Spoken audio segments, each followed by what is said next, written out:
Hi, it's Monday, July the 6th. I have Amanda Nelson and Dr. Jason Johnson joining me. I'll be hosting a hangout tonight to watch the World Cup, a World Cup watch party, the United States against Belgium. That's 8 p.m. tonight. If you're a paid subscriber, you can watch along with us and enjoy the game with the stand-up community. That's tonight at 8 p.m. East. I'll probably get started a little bit earlier than that, but I hope to see you for you soccer fans, a little extra bonus this week. And I have two great interviews coming up. My conversation with Amanda starts at 29 minutes in, and my conversation with Dr. Jason Johnson begins at 52 minutes in. You can see those interviews on Substack, and if you're not already a subscriber over there, whether it's a free or paid subscription, you will be notified when I am going live. You'll be notified when I'm going live if you're a Substack subscriber. That is at Stand Up with Pete on Substack. Just head over and search me. Shouldn't have any problem finding it. If you do, email me. I will direct you there right away. Well, I hope you had a great 4th of July weekend. I sweat and baked along with many of you, and I spent my whole weekend pretty solitary, isolated and alone, unpacking and setting up the new studio office as well as my bedroom back here in my house, and that is entirely what I did this weekend, and I liked it. It was nice, quiet, peaceful, not too stressful at all around anything other than that crazy storm and just everything around it in our nation, which I'm going to get to right now because I've got your headlines and a great clip show coming up right now. Okay, well, in terms of over the weekend for our Independence Day celebrations, our dear leader, our commander-in-chief, Gasolini himself, gave a speech, insisted on it, compared himself to World War II. Those who stormed the beaches of Normandy, is if they can take on the fire, we can take on the rain, or some nonsense like that. It wasn't even that smooth. It was just ridiculous comparisons, and the speech was divisive, as you can imagine. He slurred a few things. It was late at night, and a lot of people had already gone home. They'd been told to go home, and some of them actually had to evacuate because of a storm that came through, and they went into the African American Museum. The ancestors forced them in there to see if they might educate them a little bit. Anyway, the fireworks polluted Washington, D.C., made it the most polluted city in the world temporarily. Not a great place to be over the weekend. I hope that you had a peaceful 4th of July, and there wasn't too much news over the weekend. But here are the headlines that I've gathered for you here on Monday. Of course, there was some awesome World Cup soccer. Norway upsetting Brazil. England survived a red card and beat the host nation Mexico in an amazing stadium in Mexico City. So great to see how the World Cup is bringing many nations together across the country in Mexico, Canada, and U.S., where the games are all being played. The U.S., of course, plays tonight, and I hope to see you there. And maybe they'll move on. Do you think they can beat Belgium? Well, they have a little better chance now because Uncle Scam interfered in an unprecedented move. Apparently, Trump or one of his trusted loyalists, and also the Secretary of Commerce, Howard Lutnick, guy who hangs out on Epstein Island, the slick back hair, that dirtbag. He's real good friends with the FIFA president. And I don't know what happened. We don't know what happened. But now the U.S. player who got the red card is now going to be able to play. And everybody thinks it's pretty wrong. And yet I guess we're happy. And a lot of things can be true at once on this. It looks like we're cheating.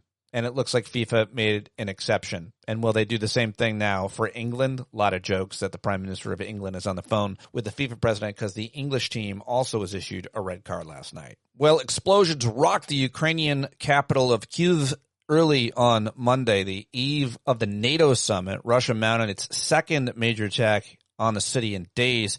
President Vladimir Zelensky of Ukraine, who is expected to attend the NATO summit in Turkey, said on a social media post that 12 people have been killed in the attack and 64 others wounded, including 2 children. The war in Ukraine will be front and foremost at the NATO meeting on Tuesday and Wednesday as the conflict has reached deep into Russian and Ukrainian cities, according to the New York Times. General Fatton, our commander-in-chief, in recent months has turned his attention from Ukraine to the war in Iran. Apparently, he spoke with both Zelensky and Putin of Russia over the weekend, and Zelensky said he expected the conversations to continue at the summit. So lots to expect at this summit. Schittler is scheduled to leave on his new corrupt plane today which is good because he'll be out of the country when the U.S. play in the World Cup, and I feel like that's a good thing. Apparently, China has conducted a rare submarine-launched ballistic missile test, pissed off all its Pacific neighbors, just about everybody reporting this. Here's CNN's read. China on Monday conducted a rare test of submarine-launched ballistic missile in Pacific Ocean, sparking criticism from New Zealand and Australia for actions they said threatened peace and stability in the region. A People's Liberation Army Navy submarine, quote, launched a strategic missile carrying a dummy warhead toward relevant high seas of the Pacific Ocean, which landed precisely within the designated waters, said a statement from their spokesperson. The Chinese also said the operation was in accordance with international law and practice, targeting no specific country or objective. So that was pretty concerning to see and hear about, especially if you live in that part of the world. Thousands on the streets in the Iranian capital of Tehran for former Supreme Leader's funeral procession. The BBC says thousands of people are there for the procession of Supreme Leader Ayatollah Ali Khamenei. Crowds have been making their way through the Iranian capital since the early hours Monday, with people seen waving flags, holding up pictures of the late Ayatollah. Analysis is that it's carefully choreographed, intensely political, with Iran's new leaders wanting to send a message of strength and resistance. He ruled for more than 35 years. Of course, he was assassinated by U.S.-Israeli airstrikes in February. His funeral began on Friday with events planned over the coming week. The burial scheduled for Thursday in the northeastern city of Mashhad. Iranian authorities say millions are expected to attend the funeral of the century. His son has been named his successor. He hasn't been seen since publicly taking power, has so far been absent from his father's funeral, and the fragile ceasefire between the U.S. and Iran currently holding while talks on permanent peace deal continues. Now let's come back home. A crucial court hearing expected to get underway today to determine whether prosecutors have enough evidence to warrant a murder trial for the alleged assassin of conservative activist and white supremacist Charlie Kirk.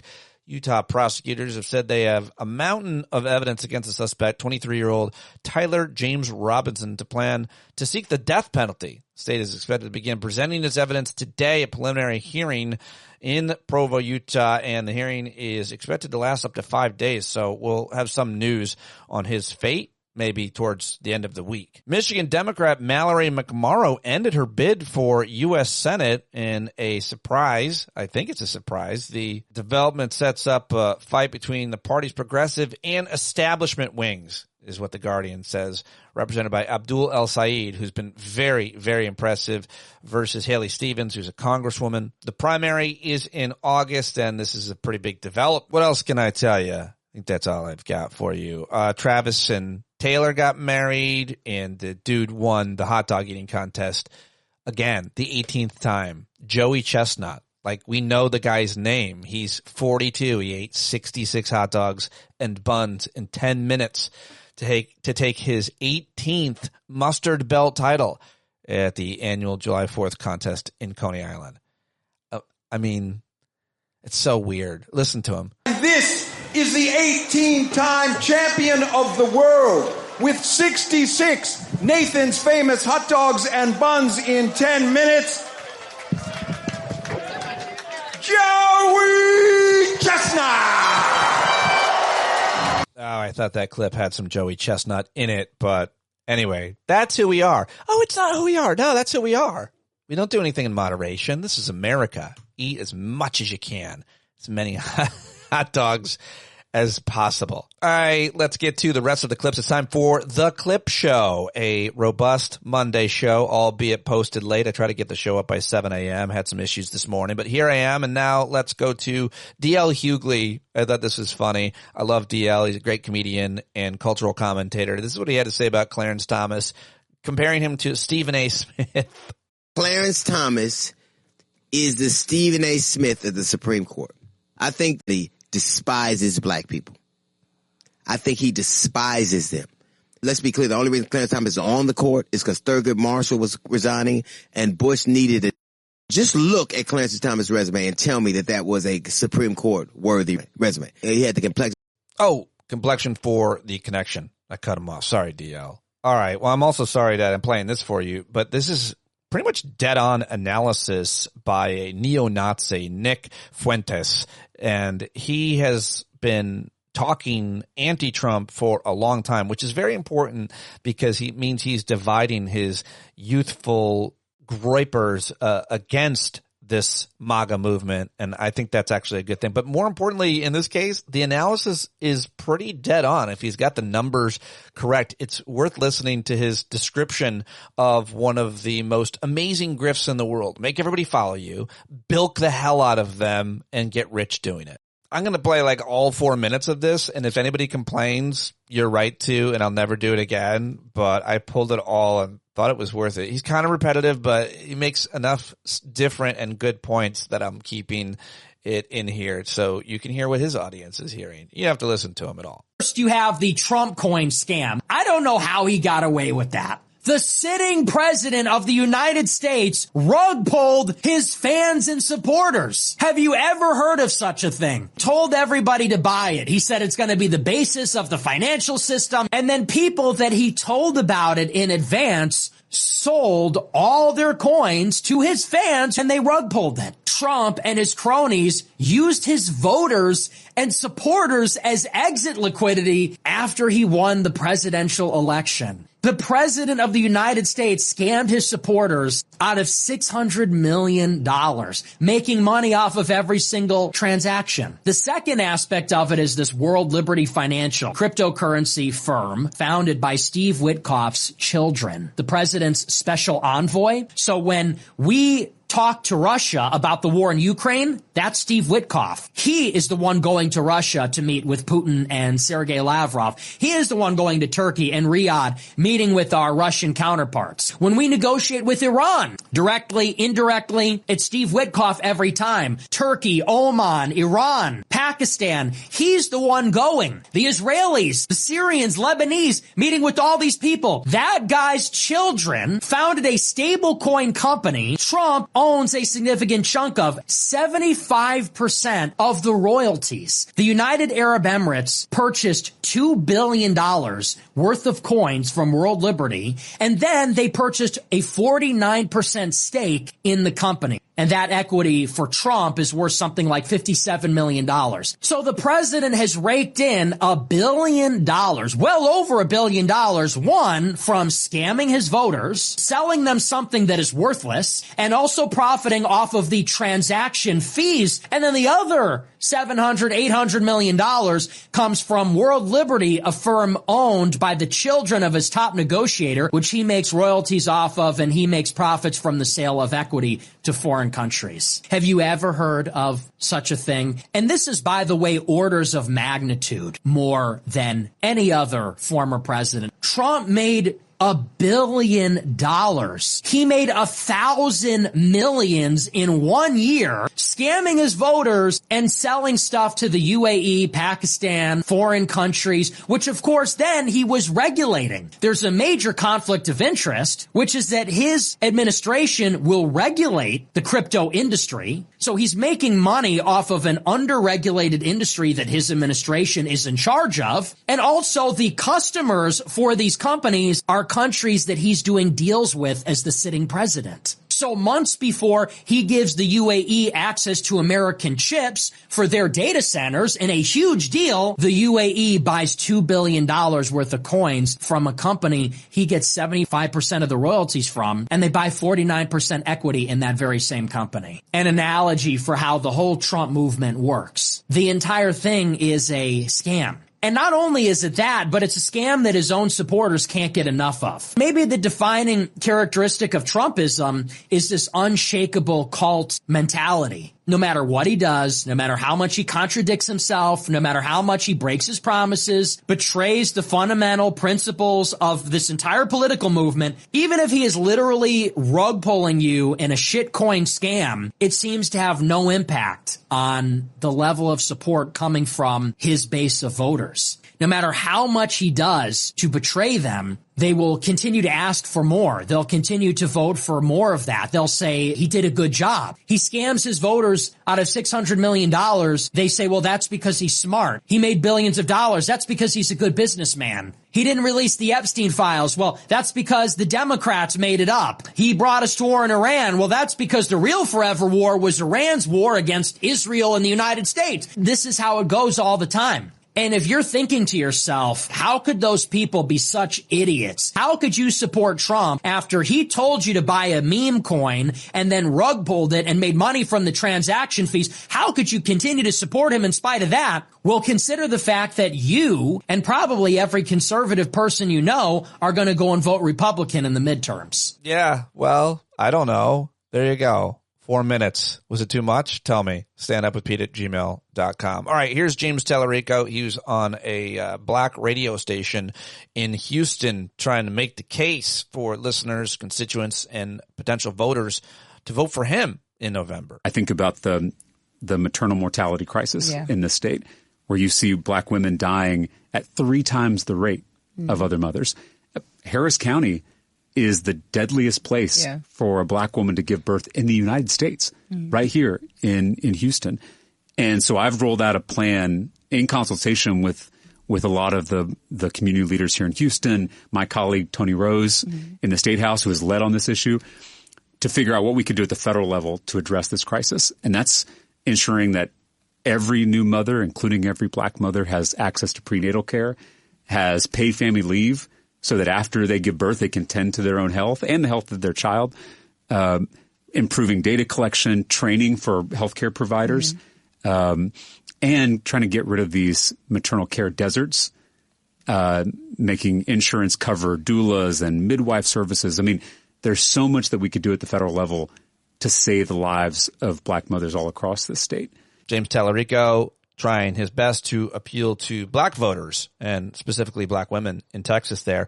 Now let's go to a new primary winner. She's going to probably represent the area around Denver in Congress. She'll likely be elected. Her name is Malak Quiros. She ran as a DSA candidate. She was on CNN, and the great Erica Hill asked her a very important question. Can she work with Hakeem Jeffries? As I mentioned, House Minority Leader Hakeem Jeffries praised your hard-fought victory, as he called it. He vowed the Democrats will regain the House. And he also went on to say House Democrats will aggressively tackle the affordability crisis, fix our broken healthcare system, and end the culture of corruption in Washington. I know, though, you've said you wouldn't support Jeffries as Speaker unless he stops accepting PAC money. So would you commit to working with him on those issues he laid out? Either way? Absolutely. Absolutely. That is the goal here, right? At the end of the day, a lot of the victories that we are seeing across this country are so important because what we are showing is that the fight is with the oligarchy. The fight is with the corruption that we are seeing in government. And we have to work together to be able to find the solutions necessary to get that done. My commitment to not voting in any leadership that takes corporate PAC money is the standard that I think we should be setting as a party.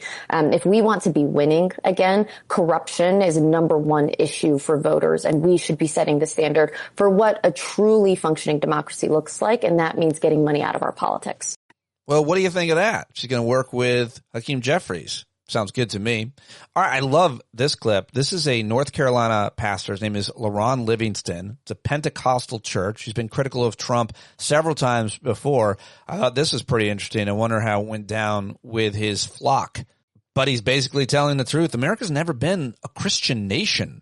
Shouldn't be. There has never been a Christian nation. You don't live in one now. We had godly people get on boats and come over here so they could worship. Godly people. We've had the greatest Bible preachers in the 15, 16, 1700s. Godly people. Some of the people that constructed this country, godly people. But it has never been a Christian nation and never will be. A Christian nation would never have killed and displaced 20 million Native Americans who are still left out and living in poverty. A Christian nation would never have thought that owning slaves was pleasing to God, or that it lined up with Scripture in any way, shape, or size. And we not only practiced it, but we were so obsessed with it that we went to war about it. We had a civil war. And in that civil war, 500,000 Americans died. That's more than Americans that died in World War II. Or any other war we've ever had. Our own civil war. We killed 500,000 of our own people so people could have the right to own other people as property. Well, how about that guy? I like that guy. I think he's making a lot of sense there. Okay, well, here is a 3-minute announcement from Mallory McMorrow announcing she is going to suspend her campaign for Senate. I don't know. I thought it was good, and so I included it. I like her. I think she did the right thing, and here is her 3-minute video she made. Today, I'm announcing that I am suspending my campaign for United States. Today, I'm announcing that I am suspending my campaign for United States Senate. And I'm doing it with a deep, deep sense of gratitude for our thousands of volunteers, for everyone who donated what you could, building a campaign with 0 corporate PAC dollars. For my staff, who built this team up from nothing, I thank you. For my family, for Ray, who believed in me long before I ever believed in myself. And for Noah, our 5-year-old, who presses her hands up against the window to wave goodbye every morning when I leave for work.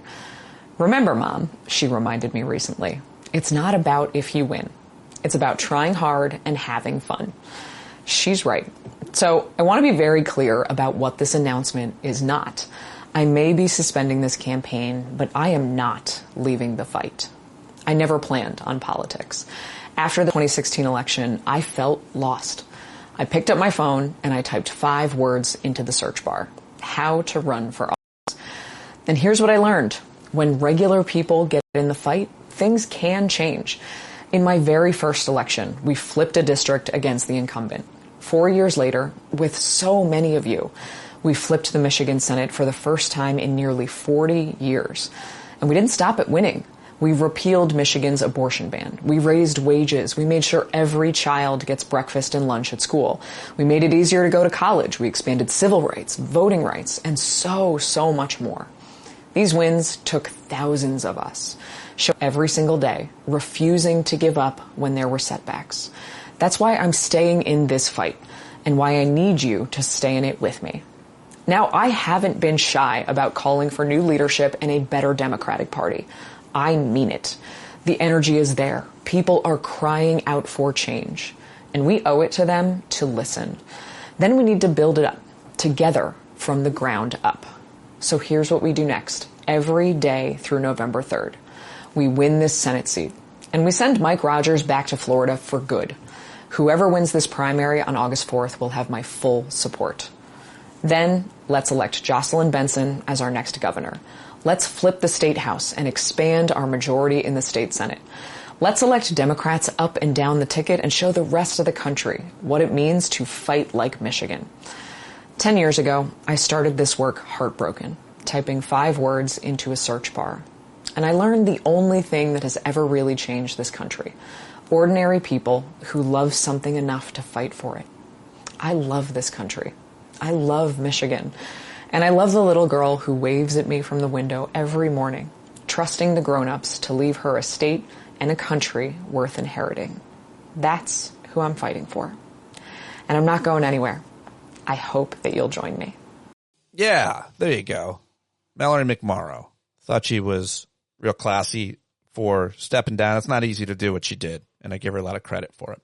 And I think Abdul Saeed is going to be our next senator, hopefully against Mike Rogers there in Michigan. Okay, now I've got Congressman James McGovern berating a Republican congressman who just moments before him on the House floor late last week said he thought the economy was going pretty good. McGovern is the best. I grab him whenever I can. Here he is. Well, here first is that Republican, then McGovern. The economy is doing pretty good.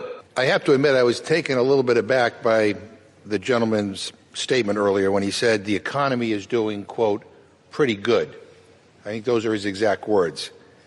And I'm kind of stunned by that because inflation is up, the prices of groceries are up, the price of gas is up, the price of housing is up, the price of everything is up.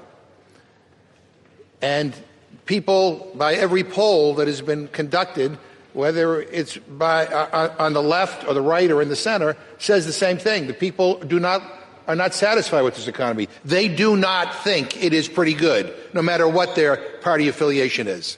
They do not think it's good. Now, maybe if you're a Republican in the House of Representatives and you hang around with the Mar-a-Lago class, maybe they think it's pretty good. I mean, Elon Musk is now the first trillionaire.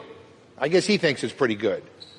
But, you know, if you're the average worker, whether it's in Massachusetts or Georgia or California or South Dakota, you don't share that view because it isn't. Things are actually pretty bad. Things are pretty bad.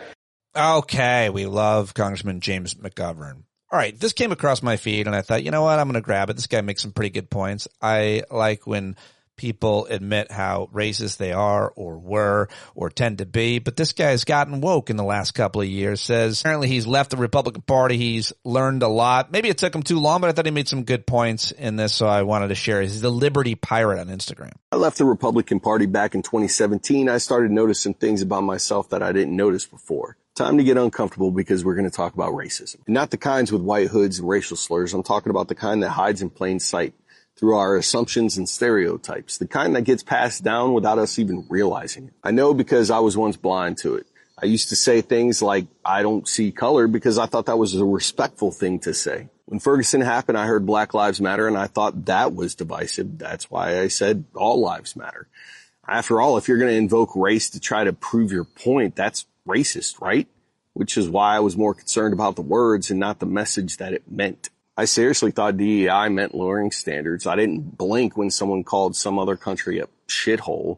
I ignored the South secession because I wanted to admire leaders like Stonewall Jackson and Robert E. Lee, and so I can fly a certain flag under the guise of heritage, not hate. None of those things made me think I was racist, but that's exactly the point. Racism isn't always obvious. It doesn't have to be aggression or violence. Sometimes it's the phrases, the stories, and the stereotypes that we've accepted without question. And once I left the GOP, those coded messages got a lot more obvious. The way people like Trump overemphasize Obama's middle name, or depicting them as monkeys, saying things like, go back to where you came from, and making blanket statements about immigrants, calling them criminals, invaders, or they're eating your cats and dogs. They keep using phrases that sound race neutral, but all they do is reinforce fear and division. And if you keep repeating the same stereotypes over and over, eventually you're going to shape how people think. Look, I'm not saying every Republican official is intentionally using these phrases out of malice. They could be just as ignorant as I was. But eventually you have to ask yourself, why does so much of the rhetoric from the right keep pointing people toward fear of the same groups of people? Yes, that final point is why I wanted to share that clip. Why do they always point the finger at the same groups of people, demonize and demagogue, the same groups of people? What could it be? All right. Well, let's end with some comedy. This one brought to you by stand-up comedian who I wasn't familiar with, but does have a very big following, and his name is George Brett Olson. I like all jokes that are critical and pointed at the wealthy. This is a great one. Every single billionaire, Mark Zuckerberg, Elon Musk, Jeff Bezos, every single one has said AI is coming. It's coming for your jobs. There's nothing you can do about it. And your taxes are going to fund the whole thing. And half the country is like, God damn, fucking Mexicans. Okay, there you go. Very funny. George Brett Olson is his name. That is the clip show and the headlines. Thank you very much for enjoying that part of it. Some of you only listen to that. Some of you only listen to the interviews. And Jason Johnson is coming up. We had a really interesting conversation on Friday morning. You can watch that right now on YouTube, I believe is where we put that one, because he wasn't on Substack yet. But on Substack, I got to interview my favorite political analyst these days. It's Amanda Nelson. I discovered her on Threads, where I've got a decent size following there. If you're not following me on Threads, come on over there. I'm very active there, and Blue Sky.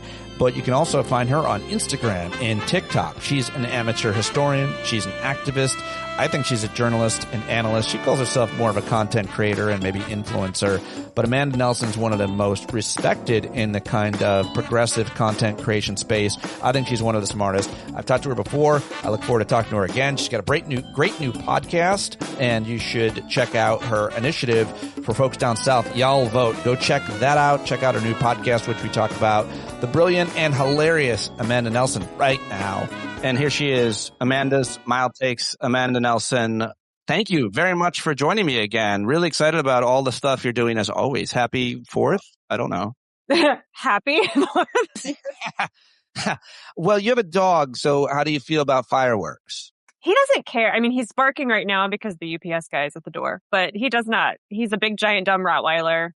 I think his head is full of that sound most of the time anyway, so it's not really important. So he doesn't care. I was going to say he doesn't give a shit, but I didn't ask if I could cuss on here before.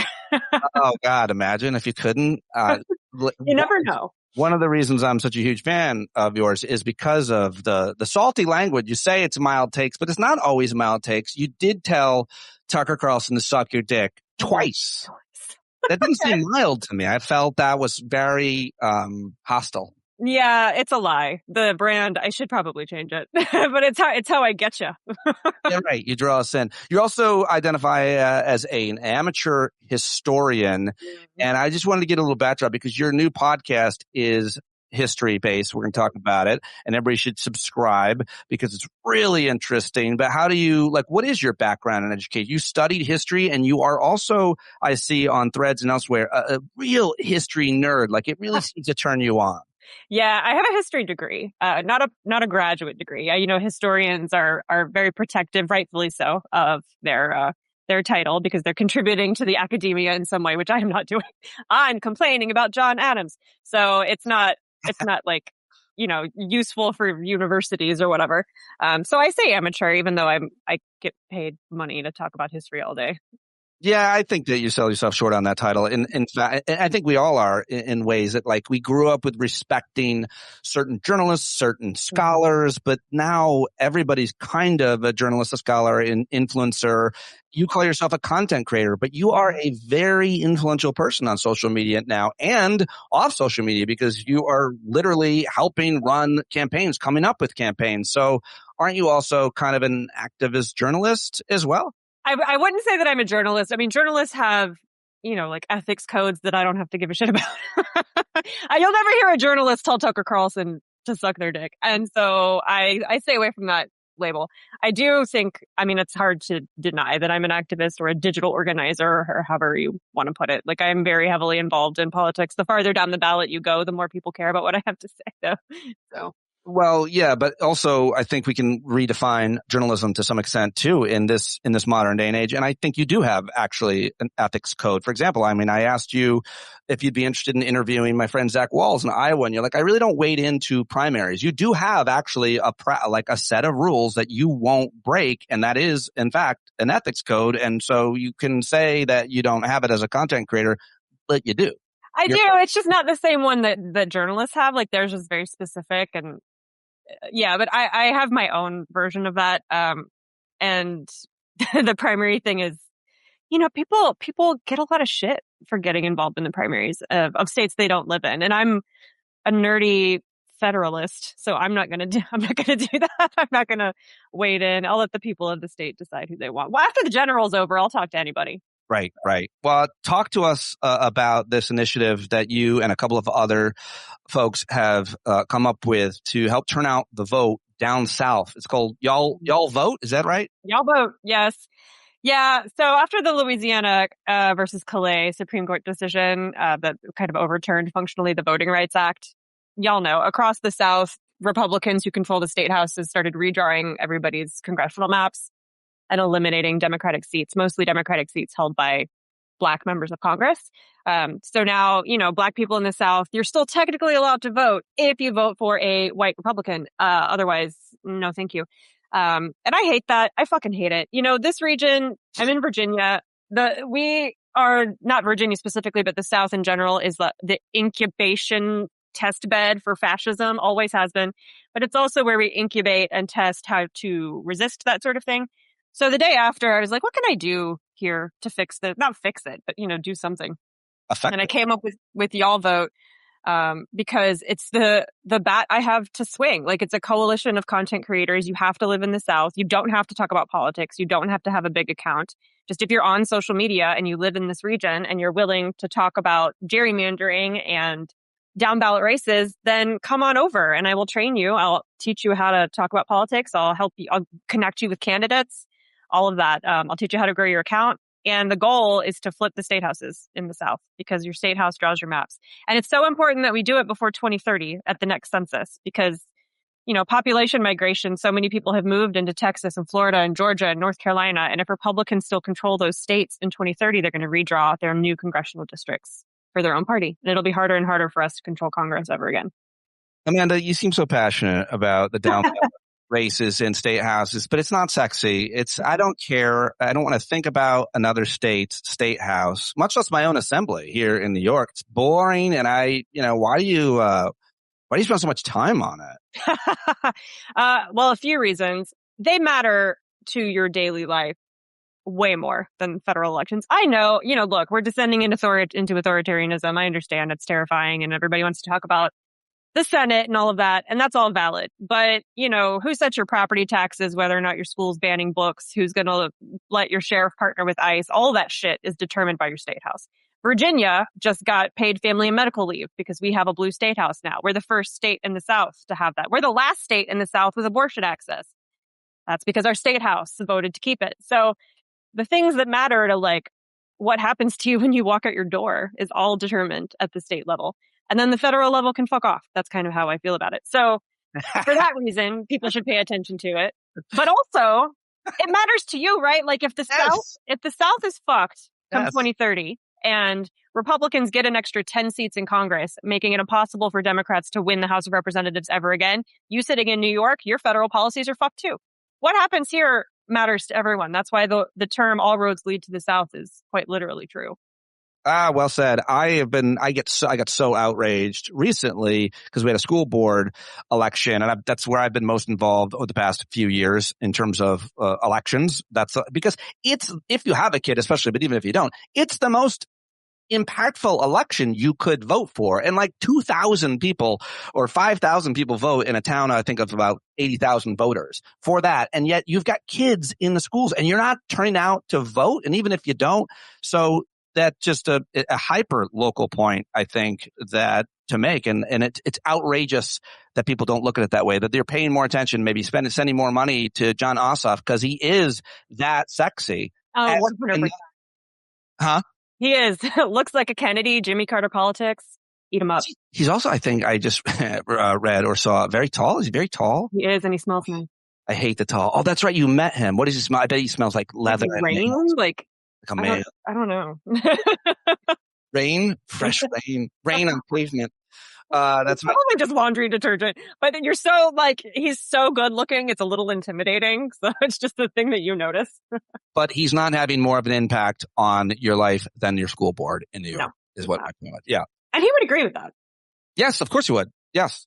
So also got to talk. So if people want to support Y'all Vote, how can they do that? Yeah, you can go to y'allvote.org. If you are in the South and you want to sign up to participate, you can do it there, or you can give money to our slate of candidates. We've identified 100 competitive seats in Southern state houses that are up this cycle. You can give to all of them, and it'll be split evenly, or you can pick a state and give to that slate. Texas and Florida are the ones I usually recommend because those are the biggest bets to swing. There you go. Also, you've just launched, you've been on a million podcasts, you've been behind other podcasts, but you've now just launched a new podcast.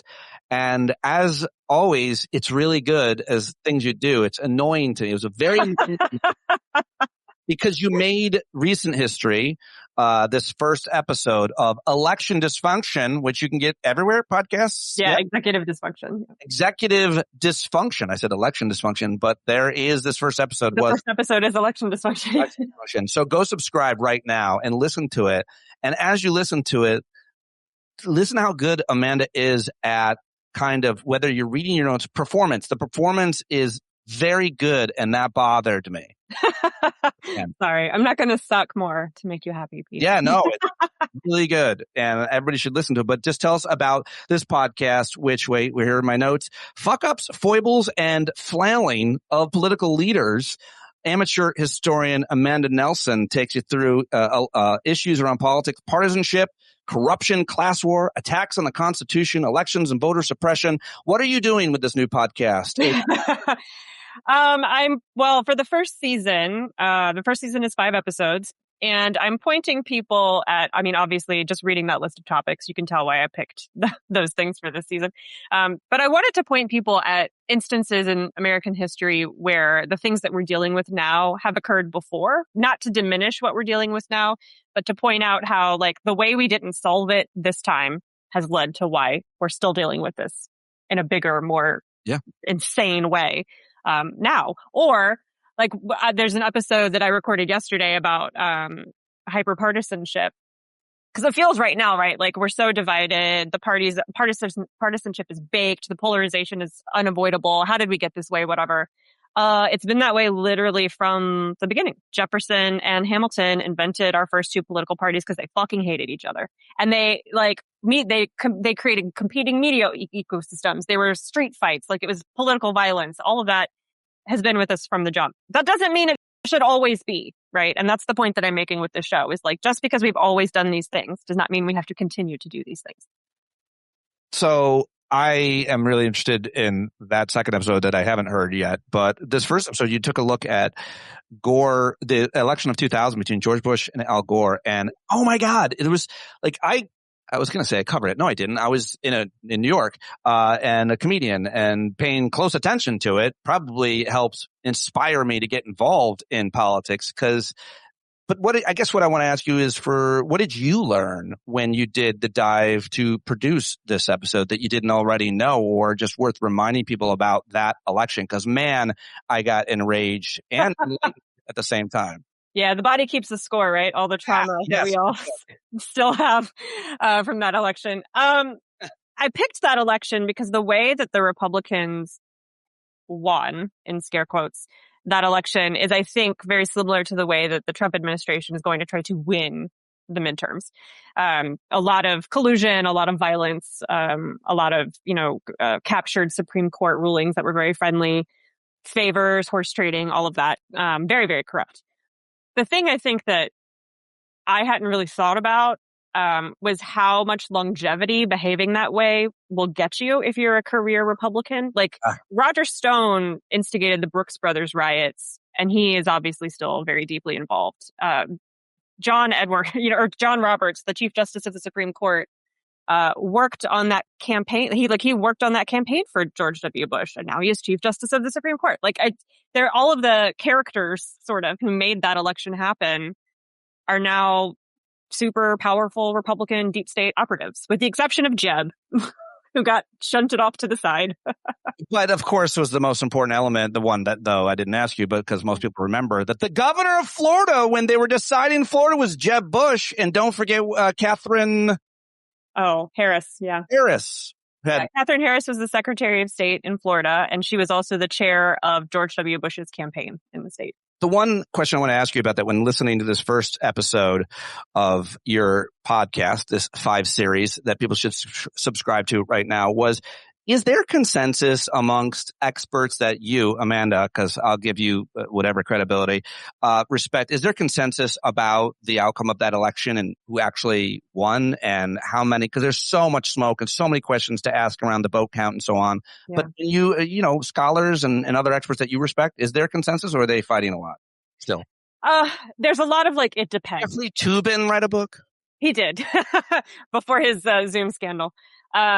Yeah, it depends, which is always the answer you're going to get when you talk to historians or political analysts. It depends on what metric you're using, especially when it comes to how the ballots were counted. Are we counting hanging chads? Are we counting dimple chads? Are we counting I can see sunlight through this or not? But the thing I talk about in the episode is it's not just which ballots got tossed or that Catherine Harris counted ballots from military veterans overseas that she shouldn't have because they arrived after the postmark date. All of the cheating is true, but there's also, the Jeb Bush purged the voter rolls on purpose right before the election. He targeted Black voters specifically and purposefully knew he would let the voter roll purges include mismatched names or date of births that were wrong so that he could get rid of Black voters. So, in a vacuum of assuming an ethical election, obviously Gore would have won. Bush only won by a little over 500 votes. And there were tens of thousands of ballots tossed out. during that election. So it is such a good episode and such a good series. If people haven't subscribed yet, go listen to that one over the weekend, and you're dropping another one soon. It's July 4th weekend. I'm asking all the smart people that I'm so lucky to get to talk to, like you, the same question. Oh, You're feeling around the feeling of patriotism. My argument is pretty simple. People my age, I'm 50. In my lifetime, I don't have a lot to be proud of America. We have no accountability for the terrible things that we've done and the people who have done them. And we have no shared sacrifice. I was in New York on 9/11. We didn't do anything for each other. There's this idea that there was this shared sacrifice. No, we were nicer to each other for a couple weeks, but we weren't sacrificed. A bunch of people gave blood that was unneeded for like 2 weeks. And then, of course, COVID. Like, you couldn't even wear a mask. You couldn't be bothered at all to help your neighbor or somebody else through a fucking pandemic. So, I mean, I'm not like patriotic about America, but I do have feelings around community and around people, and around all kinds of other things and certain historical things to be proud of. But you're a historian, and I don't know, you're a similar age as me. What are your feelings around patriotism? Will you be flying a flag this weekend? Yeah, I got this one back here. People give me shit for this one all the time. Yeah, why do they say? Because they say it's a rebel flag of some sort? No, sometimes people think it's a Confederate flag. It's the Betsy Ross flag. It's the original, the first official flag of the country, decided in Congress. And I guess like some white nationalists have co-opted it as their. Oh, yeah. You can't have it. How do I feel about patriotism? That's such like a loaded question. Is it complex? Nah, kind of, I suppose. I feel like I am actually quite a patriotic person. I'm not an American exceptionalist. I think there are some exceptional things about us, just as there are exceptional things about every other country, which feels like a really mom sort of answer. Like, all of my kids are special, you know. You're very special in as much as you are not at all special, because you are all equally special. I feel very patriotic about our foundational documents, the promises of the foundational documents, which we have never lived up to. And I feel very patriotic about the people who have lived here over the centuries, who have scratched and clawed and bled to get us closer and closer and closer to the promises in the foundational documents. That's where my patriotism lives. I like that. Everything else is like, we're human and we fuck up and we're power hungry. And there are some parts of American values that are helpful and some that aren't, like the hyper individualism thing. I actually really like. I am a hyper individualistic person, but it also has really awful downstream effects.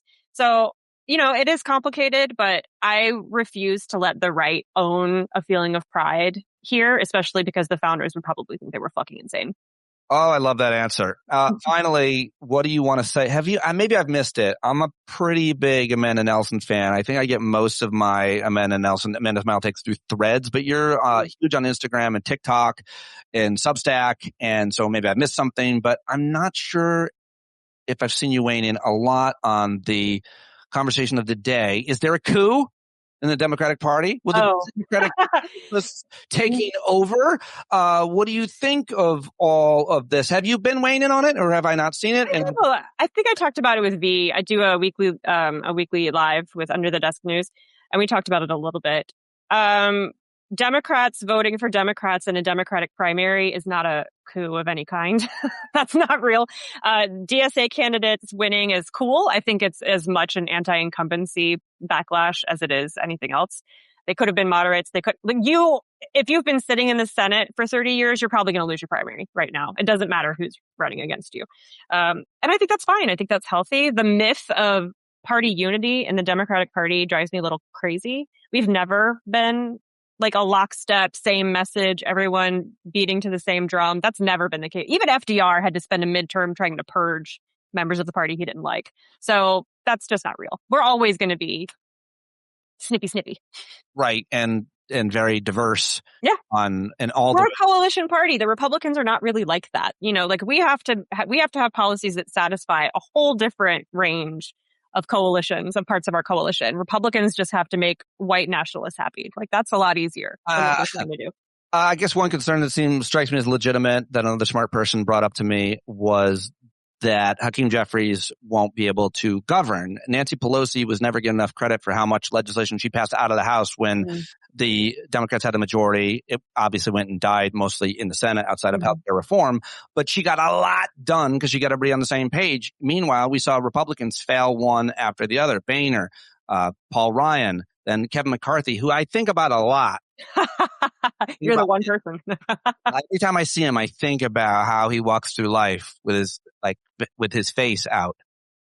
Yeah. Because and then of course now, little Mike, what did he do with his daughter? He made her promise. He went to he's a weird Christian. Yeah, he's a weirdo.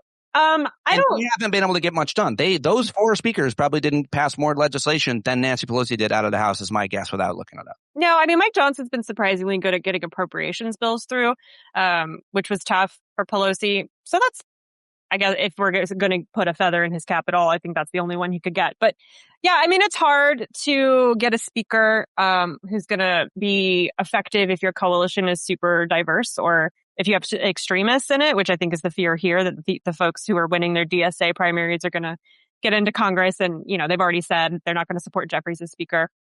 It might. I mean, I doubt we're going to get to the 30 rounds of ballots or whatever, like it took to get Johnson finally for the Republicans. Right. But I think I'm a little more bullish on Jeffries getting it done, because he's actually, nobody wants to give him flowers, which I get. He's not my favorite, but he has been pretty effective at keeping the coalition together. He's got a shocking number of discharge petitions through. He's running functionally a secret, a cabinet, a shadow cabinet. So until he gets in the seat and fails, I'm not going to count him out. He's actually done the job. So everybody out there being well, he can't get it done. We don't know that. He's not done it. Amanda, always great to talk to you, and everybody should be following you. If they aren't already, you're really missing out on some real original stuff, including L's of the Week, which is my favorite time of the week. I think you just posted one today, or was it yesterday? Yeah, I do them Tuesdays and Fridays. They're so good. They're so funny, and they really are they're hopeful, and it creates balance in your news intake. So subscribe just for that. Listen to the new podcast, and thank you, Amanda, for joining me so much. Any other plugs? Did I miss everything? No. That's good. Thank you. Thank you very much. Okay, that's it. Amanda Nelson. Go follow her. Go listen to the podcast. She's so talented. She makes it look very easy, very smart, and very funny, and perfect for this show and this audience and my brain, the way that I learn, at least. Always love watching what she's going to come up with. Her L's for the week are so good.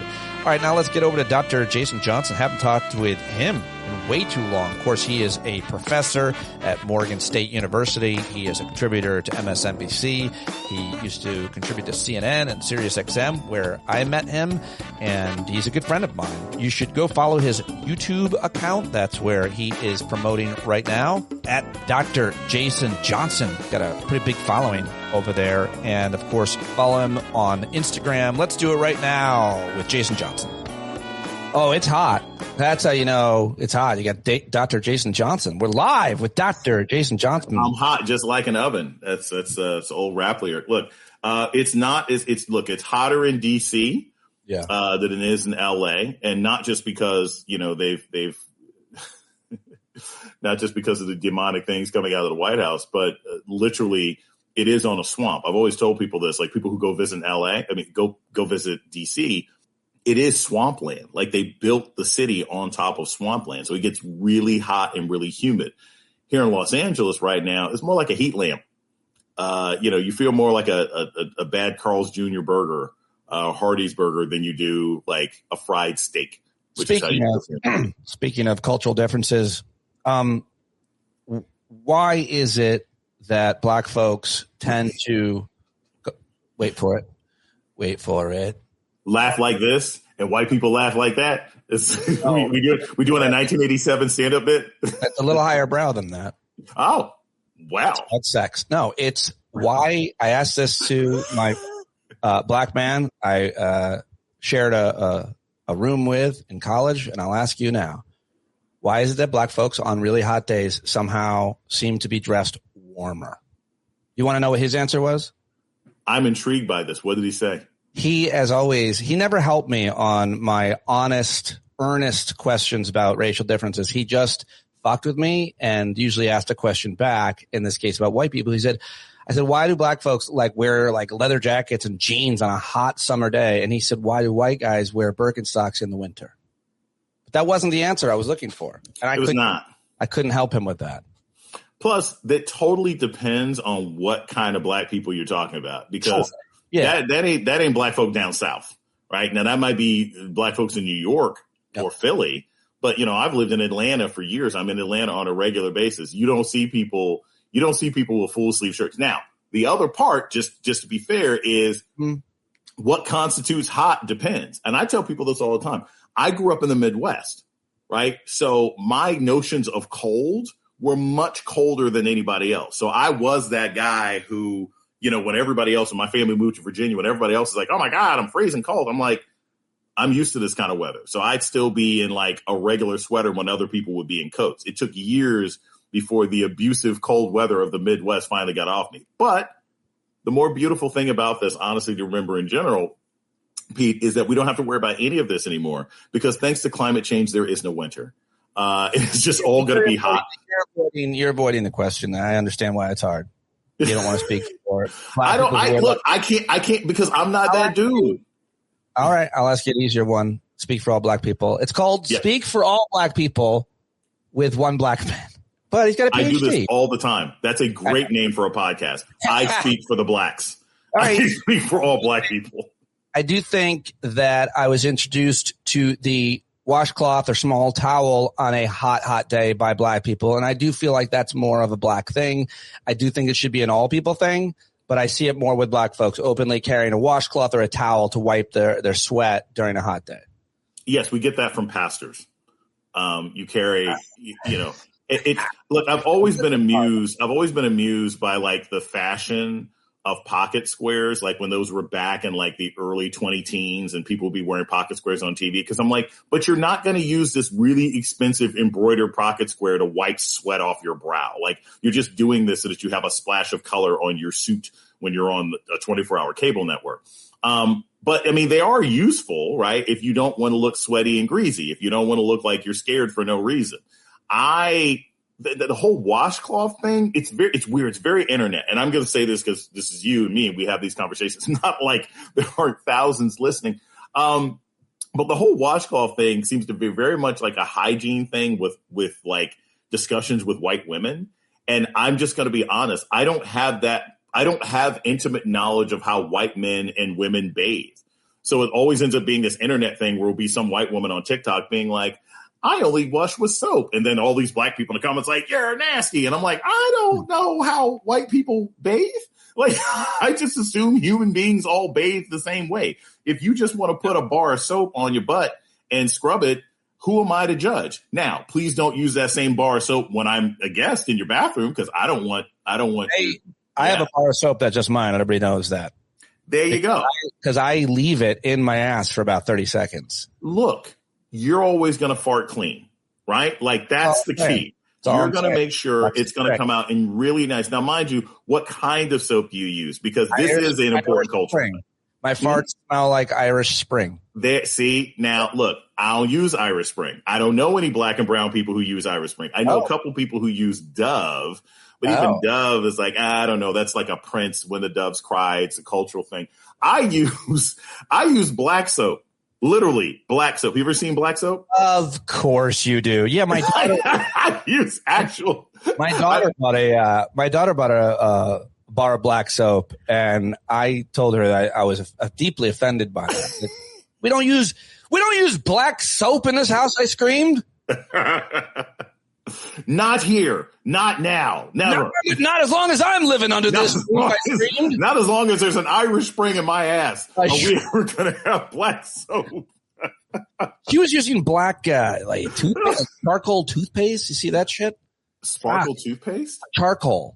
Oh, yeah. No, that stuff is... Look, charcoal toothpaste. You know this about me, Pete. Like, I'm very... it's two things that I do. There's some people who this is a thing that they march for, whatever. But I spend money on environmentally clean products, and I am low-key real prickly about health. So, for example, I use like Tom's and Jason brand. Like, I use toothpaste without fluoride. because that stuff's not healthy. Look, we ingest fluoride all the time. We don't actually need to have it in our toothpaste. It's in our water. You're getting more fluoride than you actually need. And, we don't have to worry about having teeth like stereotypical Brits from the 60s and 70s. Wow. So charcoal toothpaste, non-fluoridated toothpaste, you brush your teeth, you floss, you brush several times a day, you're still going to be fine. And it's funny. These are long-term like health things. Like I don't use black plastic in my house anymore. I've replaced a lot of plastic with glass, that sort of thing. Do you wash your fruits and vegetables vigorously? Like meticulously, like I know somebody who takes each spinach leaf and washes it. Yes, that person has OCD. Necessary. So it's funny that you say that. I actually am going to go shopping for this today because I've seen a couple things about this online. We started like in the pandemic. People were like, "Ooh, clean off your food," because we thought that COVID might come on your oranges. That's a weird sentence. But the reality is. My friend COVID is over here. Right. I'm on oranges. It's like, dude, stay off my oranges. Stay away from my oranges, you fucking pervert. Right. And also, name COVID. It's fucking weird. Yeah, it's like COVID's just all over your oranges and your bananas and your like blueberries.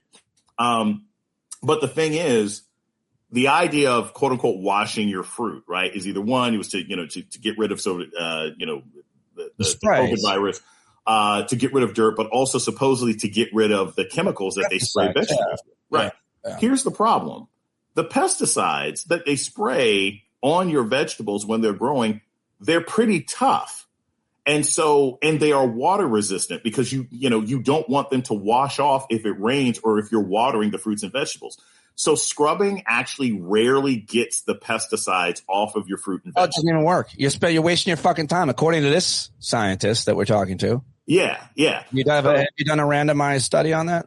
Well, no. I literally was like reading about it, and so there's like filters that you can get, or little machines you can get, where you put your vegetables in water with this little filter, and it actually helps clean off the actual chemical. So I'm actually looking to get one of those. All right. Because it was this whole study, and it was like, yeah, I mean, do you think they're spending millions of dollars on pesticide that can get washed off when you water the spinach an hour later? That makes sense. It does make sense. Yeah. All right. Let me ask you a harder one. This is more important, more serious. And I was arguing with some whites about it. I was basically saying, I don't think this generation, or I was basically generalizing about black folks because that's what we do. Yes. When you're not here. Mm-hmm. And I was saying, I don't think black people we're talking about July 4th. Yes. I don't think black folks are particularly patriotic in general. And I have some anecdotes to back that up. But then I looked up like polling questions. My friend is in the military, and she was like, all the black folks I knew in the military are patriotic. I'm like, I'm not talking about that case. Yeah. That sample size. I'm talking about black folks in general, not those who've served in the military or even worked in government. I'm saying, they don't stand for the national anthem. They don't fly flags. They're not particularly patriotic. You can understand why. Remember Michelle Obama said when her husband was elected, this is one of the first time I've ever felt proud as an American. Yeah, it makes sense. So I see it. I'm not particularly patriotic by the standards and definitions a lot of people use. But what do you think about that generalization? Black folks of any generation, much less our generation, patriotism? So there's a general answer, right? Black people are the most patriotic people in this country. Maybe next to Native Americans and maybe Japanese folks of a certain age, because there is no greater patriotism than to still fight for, pay taxes to, and serve in a country that treats you like crap. There is no greater, it's like there is no greater love than loving somebody who can't love you back the right way. There is no greater love than having patience for people who are not patient with you. The way in which black people have shown any degree of loyalty and fealty towards this country, given structurally, not just now, but throughout history, how the United States has treated black people, we're the most patriotic people that you got here. Now, the fact that that doesn't necessarily manifest itself in running around like Joy Vila, or President Camacho with a giant, flag around my head or something else like that. But those are all sort of those are performative levels of patriotism. That's a patriotism you can take on and off. But if you can wake up every day in a country that has never, ever, ever treated you right and believe maybe tomorrow will be better, maybe tomorrow this country will live up to the rules and standards and values that it has promoted through violence, television, movies, and assistance throughout the world, I can't imagine anything more patriotic than that. Well, that is a really thoughtful and somewhat original or non-traditional definition of patriotism that I certainly wouldn't obviously agree with. But if you ask, so then let me ask you this. Are you proud to be an American? Ugh. Yeah, it's funny, Pete. Proud of. It's so funny. I've never actually been asked that question as like an adult professional, if I'm proud to be an American. And I guess the answer is yes. But my pride in America is very much based on what this country is supposed to be. And I can be proud that at its core, this country espouses things that it should be. I can be proud of how people in this country have fought to make it better than the way it actually manifests itself in the world. So yes, I can derive pride from those things. But, you know, as someone who's, you know, been very fortunate to travel abroad as often as I have, right? Even when I've been abroad as an adult, right? I'm not talking about when I'm 9 years old and it's all, ooh, G.I. Joe or whatever. You know, am I proud to be an American when I'm abroad? It's my home. You know, there's a certain pride that you have because it's just where your stuff is. Like there's this great line. I think it's in Star Trek 4 and like the bad guys, it's something to the effect of like the bad guys were going to like blow up the earth. And Kirk says something to the effect of like, you know, don't blow up the earth. That's where all my stuff is. Right? Like it's kind of, that's how you feel. It's like, you know, that's home. It's home. So you have a certain amount of pride in home, even if it's a ramshackle shack or, you know, a place in a bad trailer park in the middle of Iowa or, you know, or a beautiful house. It's still your home. I mean, I want to hear you think about that more. Maybe you should make a video or write something about it. It sounds like, you know, as you said, you haven't been really asked that question or had to answer that question, but I'd like to hear your thoughts more because what it sounds like, what I'm hearing is I have aspirations. This country has good aspirations and good intentions, but we don't really live up to them. And if it were a person, we wouldn't really take that. We wouldn't have a lot of respect for that person. No one's perfect, but, you know, trying to be the change that you want to see is hard. We're all flawed, but if you don't live up to who you say you are ever or sometimes or enough, and I just look at our generation, and my argument has been just taking out race, there has been no accountability for the bad things and the bad people. There has been no shared sacrifice by our generation on anything from post 9/11 to serving in any way, much less COVID, where we wouldn't lift a finger for our neighbor, or we would individually, but if mandated by the government, we would scoff at it and say, how dare you tell me to turn my thermostat down during the hottest week ever in the year? I will not do that. I just feel like I don't have a lot to be proud of in our generation, and we haven't held, you know, anyone accountable that has been bad. And I get stuck on those two things a lot. If we look at it generationally, forget about women, forget about gender, forget about sexual orientation, forget about race. Just that. I very much disagree. I'm exceptionally, I think my generation, our generation has done some phenomenal things. I didn't say have we done phenomenal things. I didn't say have we accomplished anything. Specifically, have we held people accountable that destroyed a lot of things about our structurally and our country? And have we ever had a shared sacrifice? Yes. I think our generation did have a shared sacrifice. I think what our generation has done, when you think of like the collective stuff, right? Mm-hmm. Our generation has collectively integrated things that were ideas of the previous generation. Our generation is the reason that gay marriage is legal because our hipster and sometimes not hipster parents, this was an idea, but we were the generation was like, nah, for real, like these people should be able to live amongst us and live peacefully because they always have been. Marriage equality was a huge accomplishment. Yeah. It was our generation that pushed for environmental regulations in a practical way. Like, think about things like taking out your garbage now. It's because of us and our screaming and yelling and kicking and fighting that it's like, yes, you have to separate your garbage. Is it always efficient? Is it always whatever? No. But like, we collectively started saying that things that were ideas in the 70s and ideas in the 80s, we were willing to live that way today. But that was in a lot of people's like best interests. Certainly, obviously, righteousness and rights. Like, gaining rights is a great thing and an amazing accomplishment and hard fought. Any rights gained, we've lost some in this generation as well. I mean, this generation has lost rights for women that the previous generation gained. So if you measure by accomplishments, I guess you've got me if you want to. But I want to measure by accountability. I want to measure by the shared sacrifice if we're talking about patriotism and what we should be proud of. But here's the thing.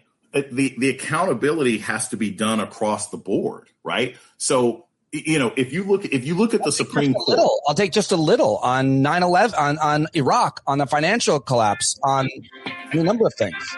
But think about it. If you look at, let's say this sort of collective responsibility. It was we can say this is the last 6 years. It was our generation, and they're trying to scale it back now, but it was our generation that told corporate America, even before COVID, but certainly afterwards, we need to have a work-life balance. We are not just cogs in the machine. It was our generation that made, telework and maternity leave and things like that, not special privileges, but standards. It was our generation that screamed and fought and said, hey, and again, that wasn't just for individuals because, it's not like these benefits are only there for you, right? The idea of maternity leave, the idea of paternity leave, right? That was us. That was people born between 1965 and 1979 saying like, yeah, man, you know what? My dad was never home, but I'm not going to raise my kids that way. And so, yes, if I have a choice between jobs, I'm going to take the job that gives me 3 months off for paternity leave because I actually want to see my daughter walk, right? Those are things that we did. So now in terms of holding accountability, holding the government accountable, holding the American empire accountable, right? I'll be honest with you. That's the kind of thing that requires multiple generations to do. And that can't be put all on Gen X because we didn't cause all the problems. If you look at the Supreme Court that we have right now, right? It's a lot of freaking boomers on that court, even young boomers, but boomers. What were we going to be able to do about that? The other thing to remember is Gen X is the smallest generation in existence, right? There are more millennials than Gen X. There are more boomers. There are still more boomers than Gen X, even with a number of them who've died. So the idea of holding this country accountable, right, which I think we've done in some respects, it was Gen X and millennials that was pushing Black Lives Matter. It was Gen X and millennials that were pushing to end certain wars and things like that. We would have needed help from the generations that sandwich us because we ain't big enough. It's an interesting point about our generation if we're focused just on X and the size of it. I hadn't really thought about that. Can you make an argument? I ask everybody this. I'd love to be wrong. That this generation has sacrificed anything for the greater good. What do you mean by sacrifice? And I'm not trying to be a sophist here, but what do you mean by sacrifice? No, I mean, like usually in previous generations, the government has said, and in other countries, the government says, everybody has to remember Jimmy Carter said, wear a sweater instead of turning up the heat to save energy. And people scoffed at it. Yesterday, Mom Donnie said, turn your thermostat down to 78. And everybody on the right, even though they are enforcing the similar rules in states in the country themselves, energy.gov apparently had the same guidance. They said, you're a communist. During COVID, there was no shared sacrifice. If the government said anything about schools or employment or whatever, this is what we have to do to, bend the curve. People were outraged by it. We don't do anything together. We look at any government guidance at the local, state, or national level, and we reject it. Previous generations had their wages garnished. They all worked on the war effort. They served their country in different ways. There's no mandatory national service, much less a shared sacrifice. Post 9/11, I live in New York. There's no shared sacrifice. George Bush said, go out and shop. He didn't say join the military.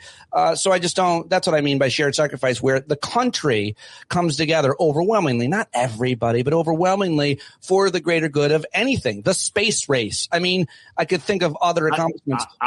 So here's where I disagree. Okay, good.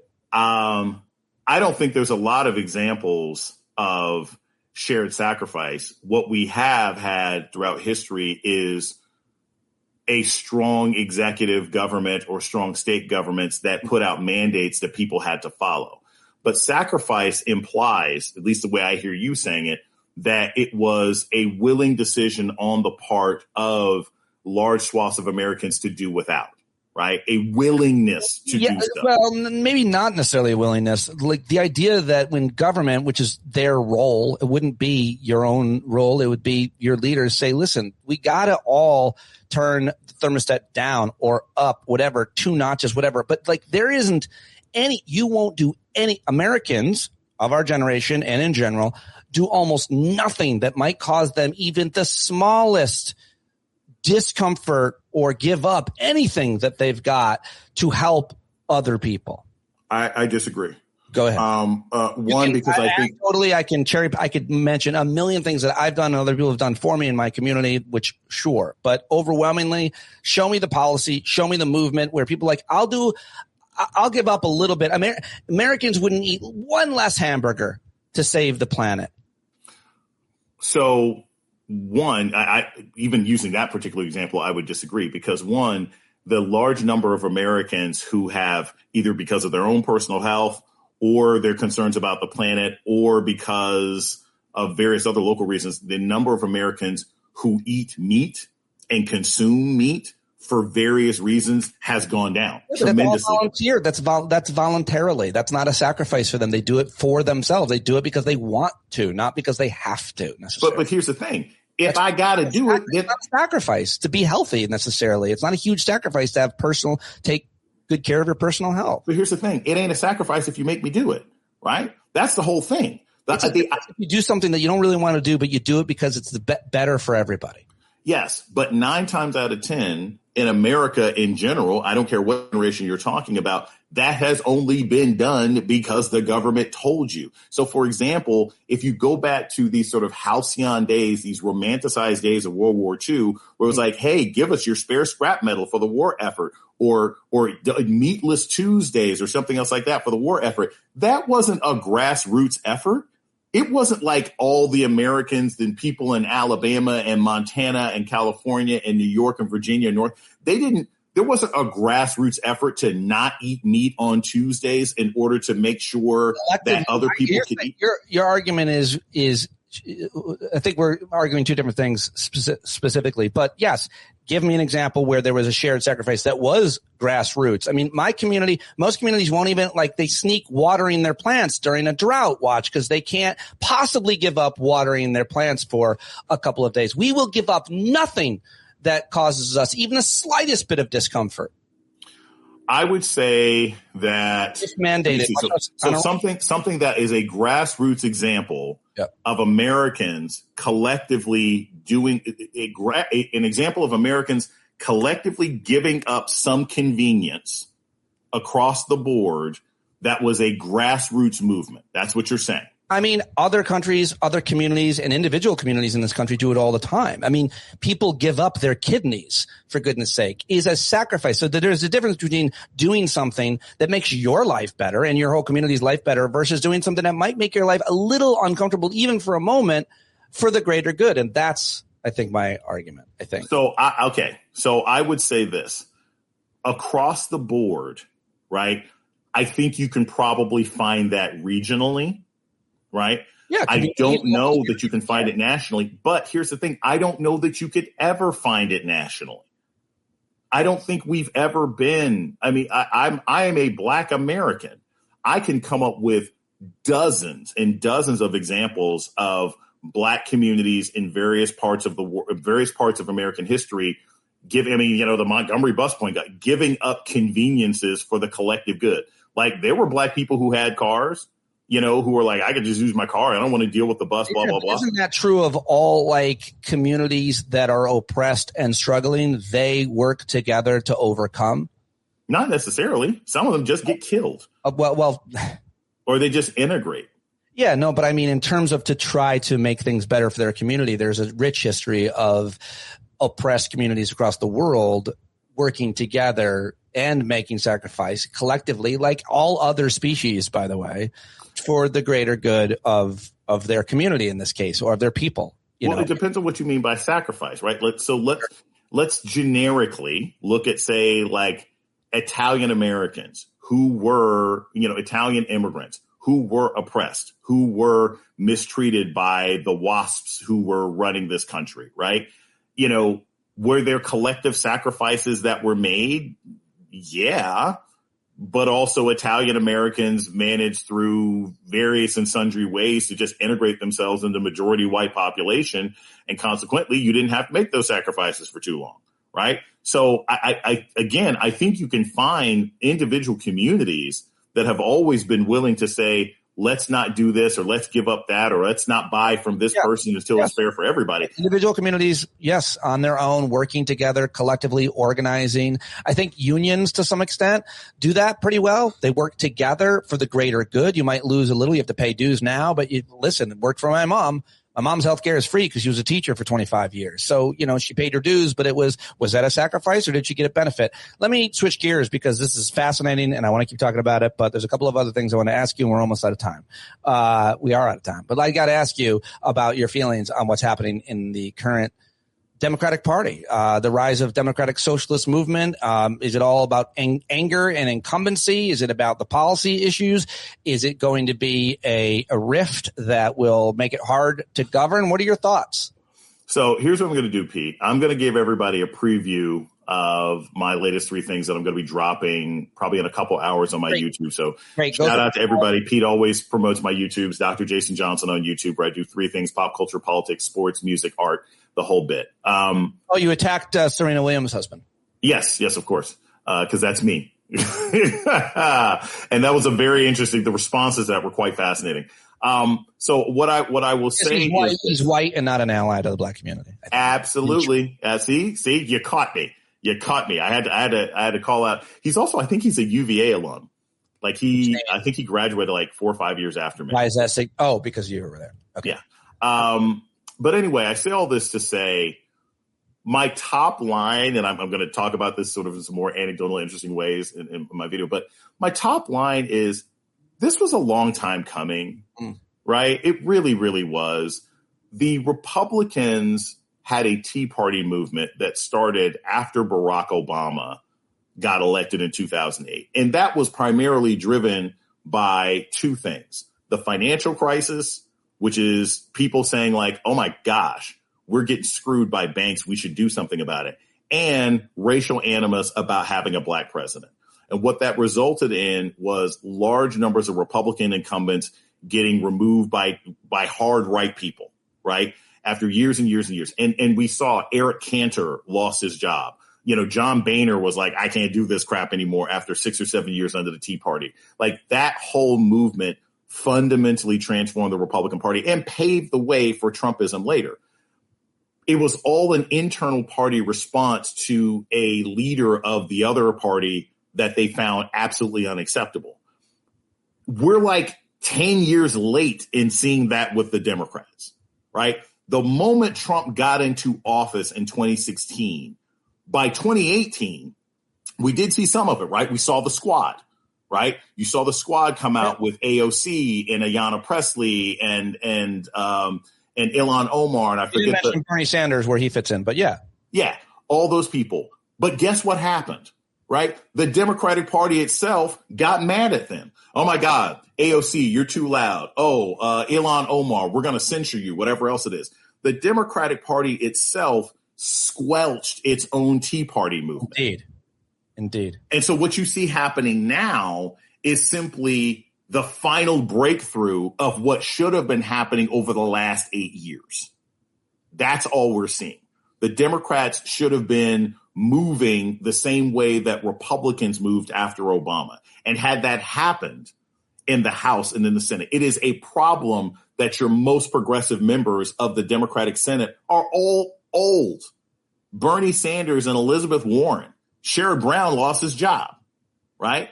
So, you know, I mean, so that's the thing. So the DSA of it all, like I said, I'll go into in my own view, but it's just a delayed process. It's something that should have happened that's finally happening. Well, I'm looking forward to that video. Go subscribe to Dr. Jason Johnson on YouTube, and you can watch that as well. And I am so thankful to have had you here and had this thoughtful discussion with you. I always learn a lot from talking to you. And now I will take off my hat so you can say what you're going to say. Oh, my God. You all, I don't know if you all are going to be able to see all this. It's essentially Frankenstein's bald monster. There are ridges, just ridges across Pete's head. It looks like he has been used as a soccer ball. It looks like his brain has been cut out and replaced with another spongy brain. It is just, I don't know what it is. It's like ticker tape. It's a Scantron, if you know what that reference is. Somebody took a hole punch to his head and said, wait, this isn't holding. Do it again. There's just, it's so much. It's a film strip that. It's a film strip. It's a phone. I had a baseball hat on for those listening the whole interview, and when I took it off, it left the marks on my skull, and it's all of the things. It'll come back. It'll reform. I guess. I don't know, man. It looks oddly permanent. It's like it's pink dots across your head. It's like somebody put sprinkles on top of a Pop-Tart. It's just kind of sticking out. It's now, very odd. Do you have the back of the neck pack of Franks, though? You're a bald. I feel like you have a pack of Franks back there. I don't. If you roll your head back, does it wrinkle up a little bit? No, he's doing it. I can't see it. You're not on camera. It's just your neck. There's one. You have one Frank. Yeah, it's just like you know, 2 Franks, 1 Frank, 1 Frank, 2 Franks. No, I don't really get that. I don't get a pack of hot dogs in the back of my head. The back of my head does not look like a Shar-Pei. The back of my head does not look like, you know, an elephant scrotum. It's just none of those things.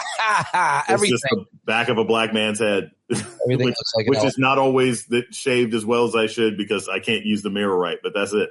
Love you. Love talking to you. Give my best to Mom and have a great weekend and Independence Day or whatever you're doing. Happy 4th of July and be proud, Pete. I'm happy. I'm joyful about all kinds of things, all kinds of people I know and experiences I've had in this country. I just, national anthem irks me. The planes, fighter jets flying over is fucking ridiculous. That's ridiculous. We don't have that in LA. Too much ice. You guys have it. All right. Thank you, buddy. Talk to you soon. Bye, everybody. Thanks for watching live. We're ending.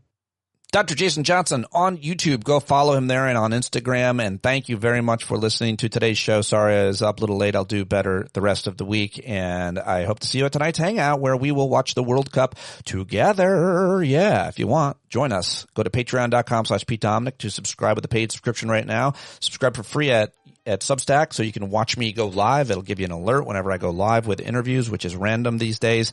And I hope to see you there. Write a rating and review on Apple and Spotify. And you can also always Venmo me at Pete-Dominic. There should be the link to that in the show notes each and every day. Well, most of the time. Okay, that's it. That's all. I look forward to talking to you tomorrow. John Carroll is the greatest. JohnCarroll.org. See him live. Dates on the website. And I will talk to you later. Be the change you want to see. It feels good. When you're tired of begging, saying pretty please, that's the time you gotta finally get up on your knees. When you can't see the forest for the burning trees, you got to stand up. Hey, you've been sitting so long, you got the creaky knees, you got to stand up. Stand up. I think you're driving wheels with leaking grease. Boy, you better stand up. Stand up. Well, there's a whole lot more of us who know what's right. They'll keep right on ignoring us if we keep sitting tight. You got to open up the window to let in some light. You got to stand up. That's right.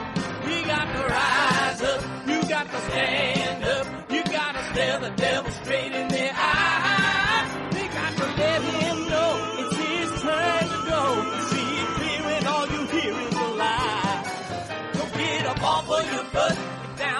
for your fence, even if it ain't a very friendly audience. Well, they'll begin to listen when you start making sense, and you stand up.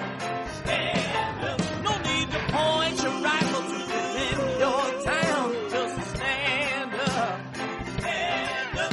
You know they can't deny you what you're laying down. Boy, you better stand up. Stand up. Show your face of every color, yellow, black, red, and brown. She's the place where every lost child will finally be found. There's only one thing to do before we stand our ground, and that's stand up.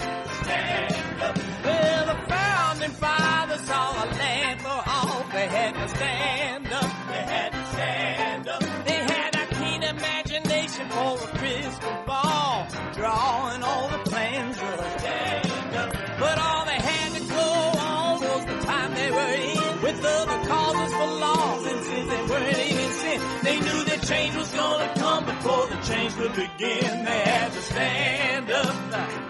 All right, they had to stand up. We got to stand up. We got to look the devil square in the eye. We gotta let him know it's his time to go, and make it clear when all we hear is a lie. Why you lying awake wondering where the money all went? It'll be the cost of freedom that'll go unspent.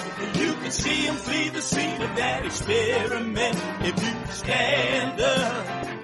Alright, we got to speak up, we got to reach up, and raise your voice in every way you know how. Don't be toes up, you got to show up. Ain't no better time to do it than now. No need to pledge allegiance to no wanton tribe. Rise up, show obedience to the voice inside, and listen well and it'll tell you not to run and hide. It says stand up.